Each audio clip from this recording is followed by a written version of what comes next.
अगर पूछा जाए कि दुनिया का सबसे बेकार और नकारा इंस्टीट्यूशन कौन सा है, तो यूनाइटेड नेशंस का नाम एकदम बेझिझक ले लेना। अब बना इसीलिए था कि वॉर को रोका जाए, लेकिन अभी तक 3,000 से ज्यादा लोग मर चुके हैं ईरान और इजराइल वॉर में।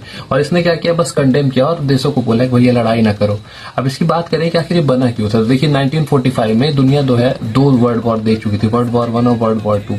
तो इसी को रोकने के लिए बेसिकली बनाया गया था यूनाइटेड नेशंस को। और इसका बेसिक फाउंडेशन आइडिया यही था कि आगे कोई वर्ल्ड वॉर ना हो, और इसको रोकने के लिए हमने यूनाइटेड नेशन बनाया था। बेसिकली 50 देश थे जिनका फाउंडिंग आइडिया यही बनाया था, पीसफुल कॉन्फ्लिक्ट रेजोल्यूशन हो, कलेक्टिव सिक्योरिटी और इंटरनेशनल कोऑपरेशन, बड़ी बड़ी बातें लिखी थी।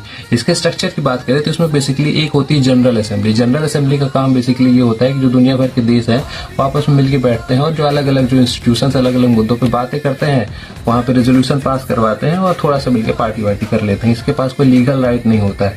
जो इंपॉर्टेंट बॉडी है इसमें वो है security council. Security council basically इसमें 5 परमानेंट मेंबर होते हैं। ये जो 5 परमानेंट मेंबर होते हैं इनके बेसिकली नाम है यूएस हो गया, चाइना हो गया, फ्रांस हो गया, ब्रिटेन हो गया और फ्रांस हो गया। इनके पास क्या होता है, वीटो पावर होती है। याद रखने वाली बात है कि वीटो पावर एक ऐसी पावर होती है जो किसी भी कंट्री को ये पावर देती है कि अगर कोई डिसीजन हो रहा है तो उसको रिस्ट्रेन कर सके, मतलब उसको लेने से मना कर सकता है। अगर एक बार किसी ने वीटो पावर लगा दी तो फिर वो जो रेजोल्यूशन है वो हमेशा के लिए खत्म हो जाता है। अब ऐसे में सबसे बड़ी पॉलिटिक्स यही होती है, अगर मान लीजिए कि कोई ऐसा डिसीजन लेने वाले हैं जो अमेरिका के इंटरेस्ट के खिलाफ सिक्योरिटी काउंसिल, तो सिक्योरिटी काउंसिल में वो अपना क्या कर देता है, वीटो लगा देता है। और ऐसे में क्या होता है, यूनाइटेड नेशन जो एक इतनी बड़ी बॉडी है काम करने के लिए, बस एक ऐसा बॉडी बन के रह जाती है जिसके पास कोई पावर नहीं रह जाती।